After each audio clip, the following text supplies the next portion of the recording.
Hello everyone. So H bank ने अपना result announce किया है Q1 का। एंड हम डिस्कस करेंगे कि कैसा रिज़ल्ट रहा है इस बैंक का। सो फाइनली एक तो जो मर्जर काफ़ी टाइम से पेंडिंग था, हम सुन रहे थे एच बैंक और एच लिमिटेड के बीच में जो मर्जर होना था वो फाइनली हो चुका है। एंड मर्जर के बाद एक बहुत ही बड़ी एंटिटी बन जाएगी ये। सो अराउंड अराउंड 22 या 23 लाख करोड़ की लोन बुक हो जाएगी एच बैंक की, जो करीब करीब अभी 16 लाख करोड़ के आसपास है। सो रिजल्ट डिस्कस करते हैं one by one. Loan book अगर हम सबसे पहले देखें तो एच बैंक का लोन बुक अराउंड 16% के आसपास ग्रो हुआ है ऑन अ वाई बेसिस।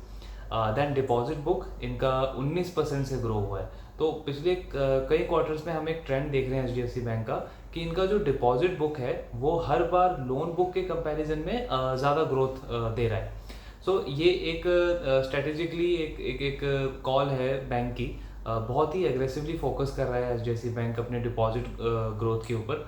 और इसके दो सबसे बड़े रीज़न है।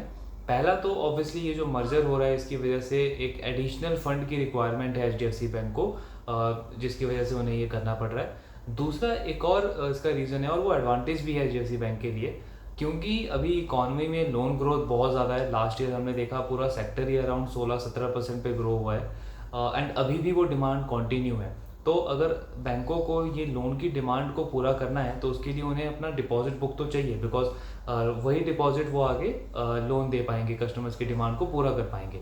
तो इसमें उस बैंक के पास एडवांटेज रहेगा जो अपने डिपॉजिट बुक को बहुत अच्छे से एडिक्वेटली ग्रो करता रहेगा, क्योंकि उसको वो डिपॉजिट बुक की जो ग्रोथ है वो उसको हेल्प करेगी ज़्यादा से ज़्यादा लोन आगे कस्टमर्स को देने में, जिसमें ऑब्वियसली उस बैंक का मार्केट शेयर भी बढ़ेगा। तो एच बैंक के एच बैंक जो ये स्ट्रेटेजी फॉलो कर रही है डिपॉजिट बुक कॉन्टिन्यूसली ग्रो करने का, उससे उनको यहाँ पे मार्केट शेयर गेन में भी एडवांटेज होगा, क्योंकि आगे चल के हम देखेंगे जब बहुत सारे बैंकों के पास डिपॉजिट बुक उतनी ना होने की वजह से उनका लोन ग्रोथ पे ऑब्वियसली इफेक्ट पड़ेगा कहीं ना कहीं। वहाँ पे एच बैंक के पास वो मार्केट शेयर आ जाएगा। तो हम एक देखेंगे मार्केट शेयर शिफ्ट भी जो है वो होगा वीक प्लेयर से एक स्ट्रॉन्ग प्लेयर एच बैंक जैसे प्लेयर के पास। अगर हम इनके मार्जिन्स की बात करें तो मार्जिन्स अभी भी एच बैंक का अराउंड 4.1% के आसपास है। ये पिछले 3-4 क्वार्टर से हम देख रहे हैं लगातार इनका मार्जिन जो है वो स्टेबल है एक ही जगह पे। इंटरेस्ट रेट में हमने बहुत ज़्यादा वोलेटिलिटी देखी,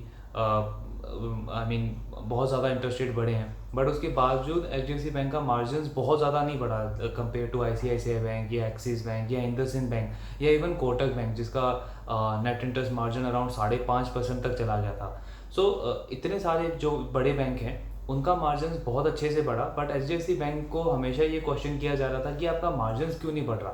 आपके लोन ग्रोथ तो ठीक है 15-16% बढ़ रहा है, बट आपका मार्जिन उस लेवल से नहीं बढ़ रहा। तो मैनेजमेंट का हमेशा से ये कहना था कि पिछले 2-3 सालों में एच बैंक ने स्ट्रेटेजिकली अपना जो शिफ्ट है रिटेल बुक से होलसेल बुक की तरफ किया था, और होलसेल बुक उनका अराउंड 55-54% के आसपास पूरे लोन बुक का होलसेल बुक है।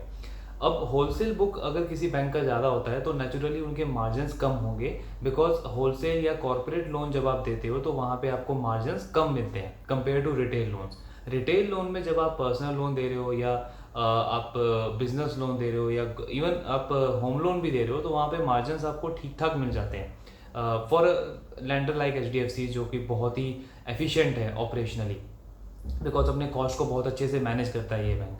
तो इनके लिए मार्जिन्स रिटेल में ज़्यादा है और बट होलसेल में कम है। तो स्ट्रेटेजिकली बैंक ने पिछले कुछ टाइम से होलसेल बुक पे फोकस किया था, जिसकी वजह से इनका मार्जिन्स एक रेंज में आके हम देख रहे थे, एक रेंज में आके मूव कर रहा है अराउंड 3.9-4% के आसपास। और बैंक हर बार अपने कॉन कॉल में यही कह रहा था कि आने वाले टाइम में भी आपको अगर हमारे मार्जिन को ट्रैक करना है तो आप हमारे लोन बुक के मिक्स को ट्रैक करो कि होलसेल कितना पोर्शन है और रिटेल कितना पोर्शन है। और पिछले हमने कई क्वार्टर में देखा कि धीरे धीरे ग्रेजुअली जो इनकी लोन बुक का जो पोर्शन है वो रिटेल वाला धीरे धीरे, ऑल्दो अभी भी होलसेल बुक इनका अराउंड 53% के आसपास है, बट थोड़ा थोड़ा रिटेल बुक बढ़ना शुरू हुआ है।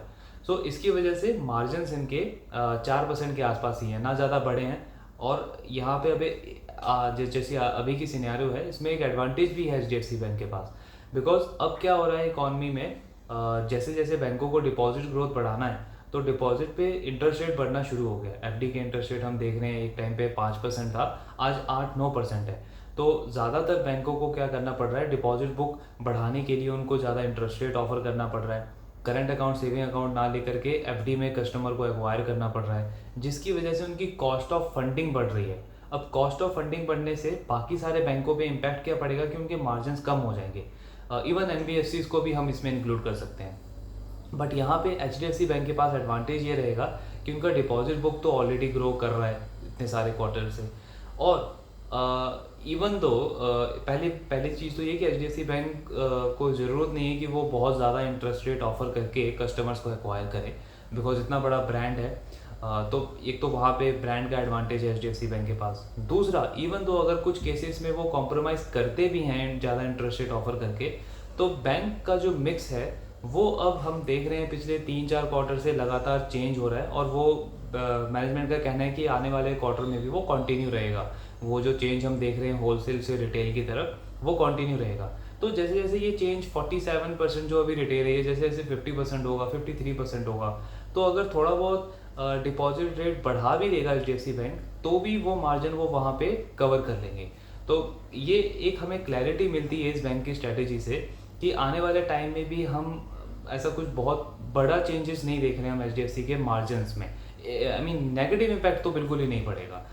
ये जो अभी तक का जो बैंक की स्ट्रेटेजी है वो हमें ये दिखा रही है। देन अगर हम आगे बढ़े तो बैंक का नेट प्रॉफिट ग्रोथ वो अराउंड 29% आया है ऑन अ वाई बेसिस। तो इतने बड़े बेस के बाद भी हमने देखा कि डिपॉजिट बुक 19% से ग्रो हुआ है, इनका लोन बुक 16% पे ग्रो हुआ है, और नेट प्रॉफिट इनका 29% पे ग्रो हुआ है। इवन जो मार्जिन है वो भी स्टेबल हैं। तो हम कह सकते हैं कि बहुत अच्छा रिजल्ट रहा है एचडीएफसी बैंक का, कंसिडरिंग कि बेस इतना बड़ा है इनका। अगर हम जो हमने 2 रिजल्ट अभी तक डिस्कस किए हैं, एक फेडरल बैंक का या बंधन बैंक का, तो बंधन बैंक का तो ऑब्वियसली बहुत ही ख़राब रिजल्ट था। छोटा बेस, आपकी ग्रोथ ही नहीं है, आपके एनपीए के नंबर्स इतने ज़्यादा बढ़ गए हैं, एंड एसेट क्वालिटी आपकी और ख़राब होती जा रही है, प्रॉफिटेबिलिटी आपकी जाती जा रही है। देन अगर हम इसको फेडरल बैंक से भी कंपेयर करें तो फेडरल बैंक का भी 2 चीज़ें नेगेटिव थी, बट ओवरऑल एवरेज रिजल्ट था, ठीक ठाक रिजल्ट था। बट वो दोनों बैंक जो है वो मिड साइज बैंक है। उनका जो लोन बुक अगर आप देखोगे तो आई थिंक 1 लाख करोड़ भी नहीं है, बट एचडीएफसी का लोन बुक 16 लाख करोड़ है। तो 16 लाख करोड़ पे अगर आप 15-16% की ग्रोथ दे रहे हो, तो ये शो करता है कि आप बहुत ज़्यादा एफिशिएंट लेंडर हो, and over the years obviously आपने एक बहुत अच्छी वेल्थ क्रिएट की होगी अपनी एफिशिएंसी से, बहुत सारे इन्वेस्टर्स के लिए, अपने इन्वेस्टर्स के लिए। सो लास्टली अगर हम अब कंक्लूड करें इसको, तो मर्जर अब इनका हो चुका है और एचडीएफसी बैंक का जो लोन बुक है वो करीब करीब 22-23 लाख करोड़ के आसपास हो जाएगा। अब इतने बड़े बेस पे सबसे बड़ा क्वेश्चन ये है कि क्या ये ग्रोथ रेट कंटिन्यू रहेगी, जो 15-16% की हम ग्रोथ रेट अभी तक देख रहे हैं, क्या ये ग्रोथ रेट आने वाले टाइम में भी कंटिन्यू रहेगी? बहुत ज़्यादा डाउट है। ऑब्वियसली पॉसिबल नहीं है कि आप इतने बड़े बेस पे कंटिन्यूसली 15% का लोन बुक ग्रो करो, एंड हर 4 साल 5 साल में आप उस बुक को डबल करो, तो बहुत ज़्यादा मुश्किल हो जाएगा उसको मैनेज करना।